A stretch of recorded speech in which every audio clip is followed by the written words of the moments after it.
How to start your career as a public speaker. In this video, I'll give you quick tips as to how you can begin your public speaking career right away. My name is Jason Hewlett. I'm a professional keynote speaker, Hall of Fame speaker, and an award-winning entertainer.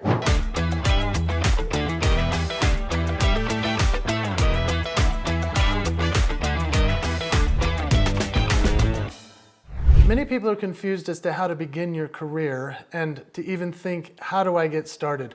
Well, I'm going to be giving you some of those tips right now. What is the single most important thing to starting your career? I'll give you a hint. You already have it. And I'll tell you in this video. So the three most important elements of starting your career as a public speaker is first, your mindset, second, your message, and third, audience. Number one, mindset. You must believe you can make this happen. Do you believe that you can? If you don't, maybe it's not the career for you. You must believe that you can make a career of this. And I hope that I can help you get there by sharing some examples of people that have. For example, a young man came to me about 6-7 years ago. He was in pharmaceutical sales and he was very good at it, very successful, very articulate, great salesman. And he said, I want to be a public speaker. And he had that voice, I want to be a public speaker. And I was like, you're very energetic. And he's like, I think I can make it. I know I can. And I was like, that's what you need. If you believe in your mind that you can do it, you can do it. His name, Clint Pulver. Clint Pulver has since gone on to exceed everything I've ever done as a public speaker. And I've been doing it for 20 plus years. He's only been at it at the time of this recording for about 7 years.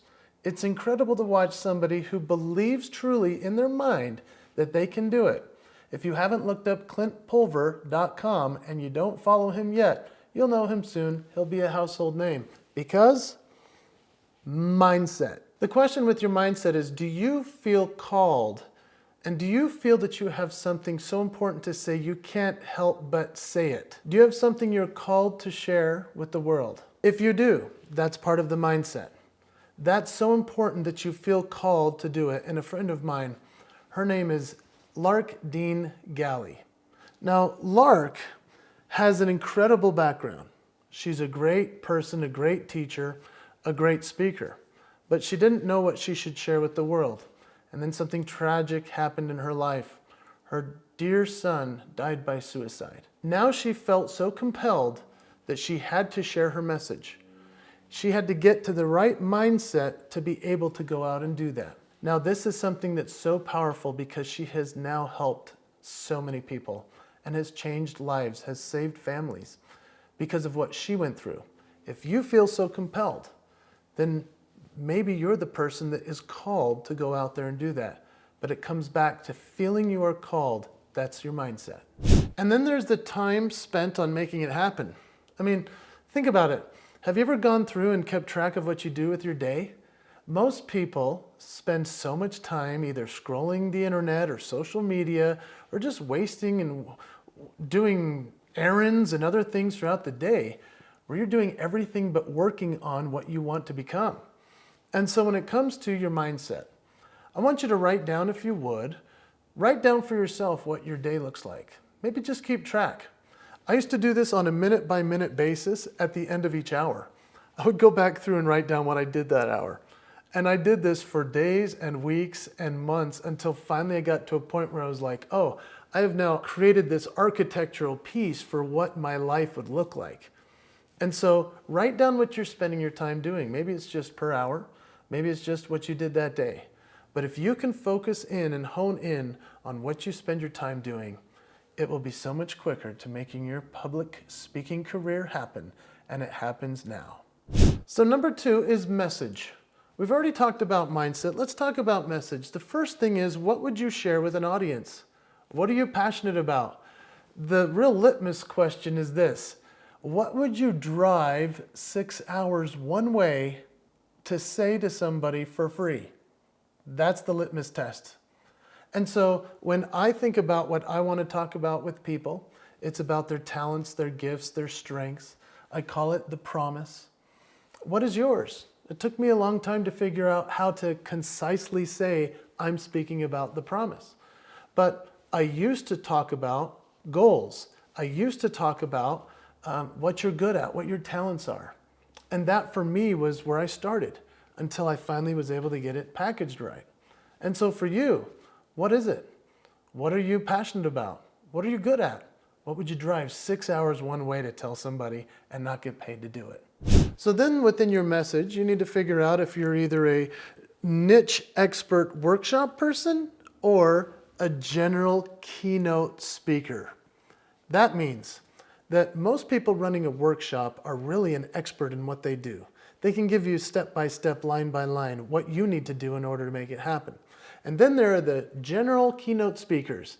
The general keynote speakers are somebody who can stand up there and broadly appeal to everyone in the audience. And they do that through being so good at their niche expertise that they can then share it generally. It's a really interesting thing, but that's a big part of your messaging. One of my dear friends, her name is Jessica Pettit. Jessica Pettit is somebody who talks about diversity, but she does those in workshops where she talks about the nuts and bolts of diversity and making it so that everybody can get along in the workplace. And then she's expanded that into a keynote speech, which is so awesome. She calls it Good Enough Now. In other words, she's taking the best of her niche expertise and turning it into something that's a performance, stories, funny, interesting, engaging.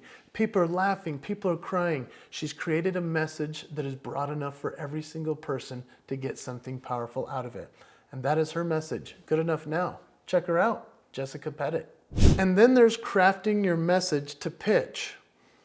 How do you do that? One of my dear friends, his name is Ty Bennett, and you got to go check out tybennett.com. This guy is amazing at what he's created for himself. Anytime he has a thought of what he could talk about, he writes a book about it. Now that's incredibly difficult for most people to do, but he thought, hey, there's a power in influence, so he wrote the book, The Power of Influence. He wrote Partnership is the New Leadership, and that has become his next keynote. He then wrote Relevant Leadership, and so he's constantly talking about leadership, that's his main message, but he writes a book around it so that then he can concisely say what he needs to say and teach about it. In other words, kind of a niche, and then he can give this as a general broad keynote to an audience that loves it. If you haven't followed Ty Bennett, it's important to, because this is a guy who has figured out how to create messaging and multiple speeches just around writing a book and a concept and then creating a speech out of it. So before I share the rest of the content of this video, which you don't want to miss the audience part, it would be awesome if you'll just go down below and hit the like button. That would be so awesome. Thank you so much for liking this content. So now let's talk audience. We've talked mindset, we've talked message, now let's talk about your audience. Who is your audience? Who do you want to speak to? I know that when I started my presentations around the world, there were audiences in particular that were women in direct sales that liked me the most. There are other speakers that mostly speak to real estate, others that speak to accountants. It just depends on who you resonate with. Who is your message for? Who do you want your audience to be?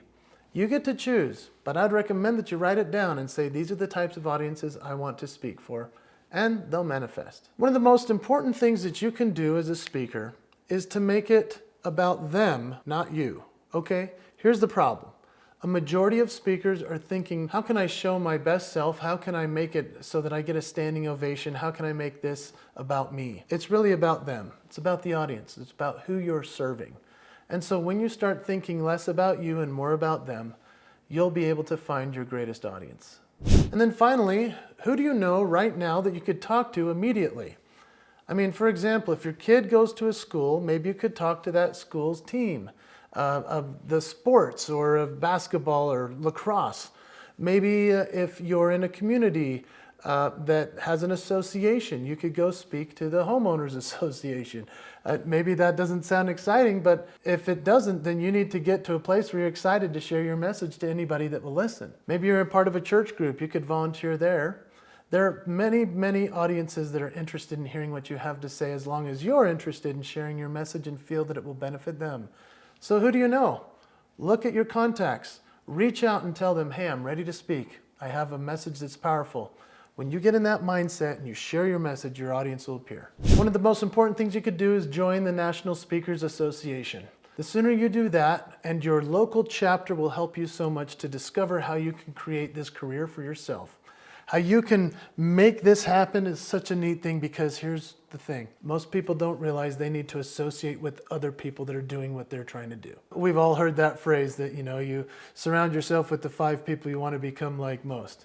And so I'm so grateful for the associations I have within the National Speakers Association. And they've helped me to understand some of the bonus material I'm about to give you. You see, when you figure out your mindset, message, and audience, the next thing you get to do is tell every single person everywhere you go that you're a speaker. And then you become friends with other speakers and you tell them what your message is. You get them opportunities, they'll get you opportunities. So anytime somebody calls me and asks for a presentation, if I'm not available, I have plenty of people I can refer. The same happens for other speakers for me. And that's why it's important to surround yourself with the people that you want to have a career like. And then, of course, tell everybody on social media. Whether you have the online presence of a website or create a video, other things that we can talk about in other videos. It's important to tell everybody all the time that you want to become a public speaker, that you are a speaker, that you have a message that their audience needs, and then you can become a public speaker for a living. And it's the coolest career in the world. I'm Jason Hewlett. I hope some of these tips have helped, and I wish you the best in your public speaking career. Hey, and be sure to subscribe down below. That would be so awesome, because I have so many other videos that I share about this. You don't want to miss what else is coming, so subscribe. Let's stay engaged. Thanks.